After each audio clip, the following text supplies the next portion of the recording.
आपका ये प्यार मेरे सर आंखों पर। साथियों, मुद्रा योजना के तहत स्वरोजगार के लिए बिना बैंक गारंटी युवाओं को मदद दी जा रही है। बिहार के हमारे नौजवानों को मुद्रा लोन के करीब 3 लाख करोड़ रुपए मिले हैं।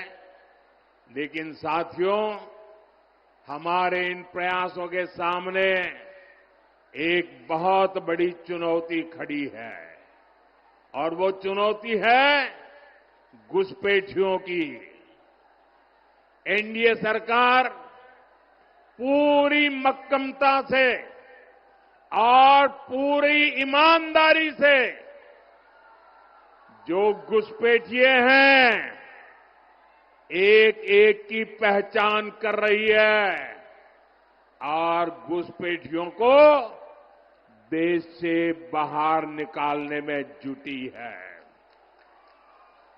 लेकिन ये आरजेडी वाले, ये कांग्रेस वाले, ये लोग घुसपैठियों को बचाने में जुटे हैं।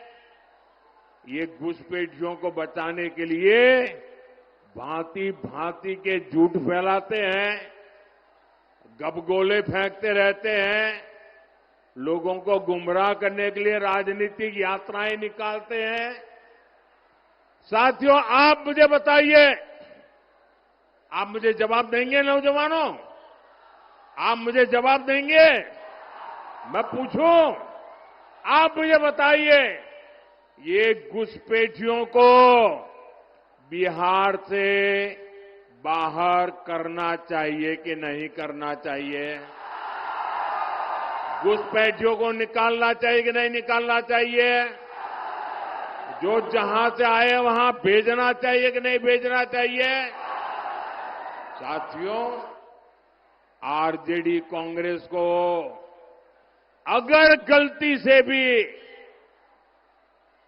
जहां जहां उनको मौका मिला है, जब जब मौका मिला है, ये घुसपैठियों को पिछले दरवाजे से भारत का नागरिक बनाने में लगे रहे।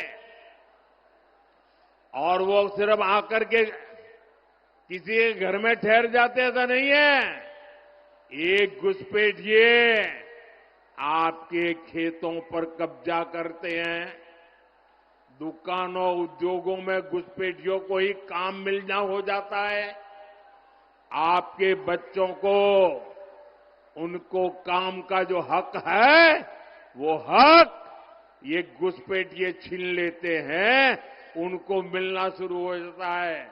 और इसलिए मेरे नौजवानों, मेरी माताओं बहनों, मेरे मुल्क के मालिकों, मुझे बताइए, ये घुसपैठिए जाने चाहिए कि नहीं जाने चाहिए?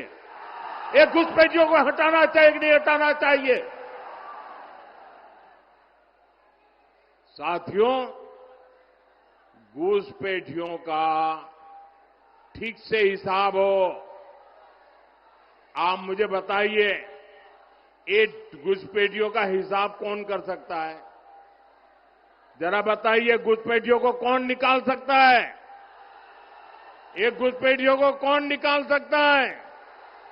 ये घुसपैठियों को कौन निकाल सकता है? ये घुसपैठियों को कौन निकाल सकता है?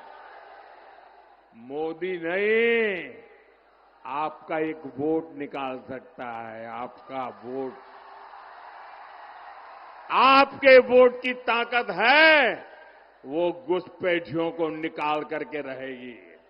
और इसके लिए एनडीए की डबल इंजन सरकार बहुत जरूरी है। साथियों, कांग्रेस हो, आरजेडी हो, इन्हें देश की सुरक्षा से कोई मतलब नहीं है। इन्हें देश की आस्था से भी कोई मतलब नहीं है। इसलिए सब लोग हमारी आस्था, हमारी संस्कृति का भी अपमान करते हैं। आपने देखा, कांग्रेस के जो नामदार है, वो बिहार आकर छठी मैया की पूजा को ड्रामा बताते हैं, ड्रामा। क्या ये छठी मैया का अपमान है कि नहीं है? हमारी आस्था का अपमान है कि नहीं है? हमारी माताएं बहनें छठी मैया की आराधना में कितनी तपस्या करते हैं, तब करती है, पानी तक नहीं पीती। ये उसको नौटंकी कहते हैं। और आरजेडी वाले नामदार ऐसी जब आती है तो उनके मुंह पर ताला लग जाता है। यही नामदार उछल उछल करके टीवी वालों को बुला बुला करके जब महाकुंभ चल रहा था तो महाकुंभ के स्नान की मजाक उड़ाते थे। साथियों, ये राम मंदिर का विरोध करते थकते ही नहीं है। प्रभु राम पर इनका विश्वास नहीं है और ये कोई ढकी छुपी बात नहीं है, पूरा देश जानता है। इनकी आस्था नहीं थी तो ये प्राण प्रतिष्ठा में नहीं गए। आए दिन इस पवित्र परंपरा का भी मजाक उड़ाते रहते हैं। चलो भाई, ये घुसपैठियों के दबाव में, वोट बैंक की राजनीति में उनकी कोई मजबूरी है, समझ गए। प्रभु राम से उनकी नफरत होगी, हो सकता है। लेकिन जरा मैं एक और सवाल पूछता हूं। मेरे इस सवाल को जरा गंभीरता से सुनिए। आपको मालूम है ना, जहां भगवान राम का मंदिर बना है ना, वहीं पर निषाद राज जी का भी मंदिर बना है। वहीं पर महर्षि वाल्मीकि जी का भी मंदिर बना है। वहीं पर माता शबरी जी का भी मंदिर बना है। ये जरा कांग्रेस आरजेडी वालों को मैं पूछना चाहता हूं कि भाई, तुम्हें राम से गुस्सा है? अरे राम जी के पास मत जाना। अरे वहां निषाद राज है, जरा वहां तो मत्था टेक के आ जाओ। वहां वाल्मीकि जी है, अरे वहां तो मत्था टेक के आ जाओ। वहां माता शबरी है, अरे वहां तो चरण छू के आ जाओ। इनको निषाद राज से, महर्षि वाल्मीकि जी से, माता शबरी से भी ऐतराज है। इससे पता चलता है कि ये लोग दलितों, पिछड़ों से कितनी नफरत करते हैं। साथियों, एनडीए का एक ही संकल्प है, सबको पढ़ाई, सबको दवाई, सबकी कमाई, सबकी सुनवाई, और जहां पानी नहीं है खेतों में, वहां सिंचाई। एनडीए सरकार में इसी मंत्र पर चलते हुए हम कोसी और मेची नदी को जोड़ रहे हैं। हजारों करोड़ रुपए की योजना बनाई गई है।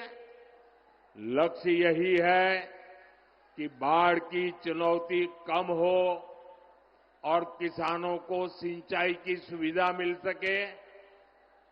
साथियों, यहां बहुत बड़ी मात्रा में दाल उगाई जाती है। हमारी सरकार ने दलहन किसानों के लिए बहुत बड़ी योजना बनाई है। इससे दलहन किसानों को बहुत लाभ होगा। अब तो आपकी सेवा में नया राष्ट्रीय मखाना बोर्ड भी है। ये मखाना की खेती को नई बुलंदी देने वाला है। साथियों, यहां इस क्षेत्र में जूट की भी काफी खेती होती है। जूट किसानों के लिए जितना हमारा सरकार कर रही है, उतना पहले कभी नहीं हुआ। आरजेडी कांग्रेस के दौर में एक समय ऐसा भी था जब जूट किसानों को 1 क्विंटल जूट के 1000 रुपये भी नहीं मिलते थे।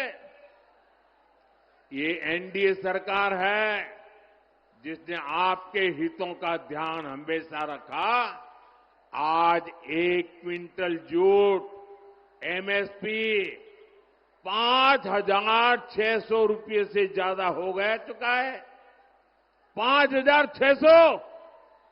उस समय 1,000 भी नहीं होता था। साथियों, जब केंद्र में आरजेडी और कांग्रेस की सरकार थी, तब उन्होंने जूट किसानों को एमएसपी के रूप में सिर्फ 400 करोड़ रुपए दिए, जबकि एनडीए सरकार अभी तक 1,300 करोड़ रुपए से ज्यादा किसानों को दे चुकी है। इसका बड़ा फायदा बिहार के जूट किसानों को हुआ है। साथियों, हमारी सरकार माताओं बहनों की कमाई और दवाई के लिए भी अनेक कदम उठा रही है। मुख्यमंत्री महिला रोजगार योजना इसका सशक्त उदाहरण है।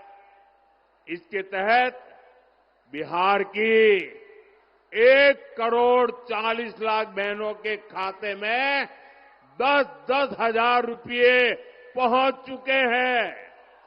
माताएं बहनें, जरा ताली बजा करके मुझे बताइए, ये अच्छा हुआ है कि नहीं हुआ है? आपको ताकत मिली है कि नहीं मिली है? और हमने वादा किया है, जो भी इस पर से कोई काम धंधा शुरू करेंगे, उनको आगे सरकार बनने के बाद फिर से पैसा मिलने वाला है। करेंगे ना? हमें बिहार को आगे बढ़ाना है, करेंगे ना?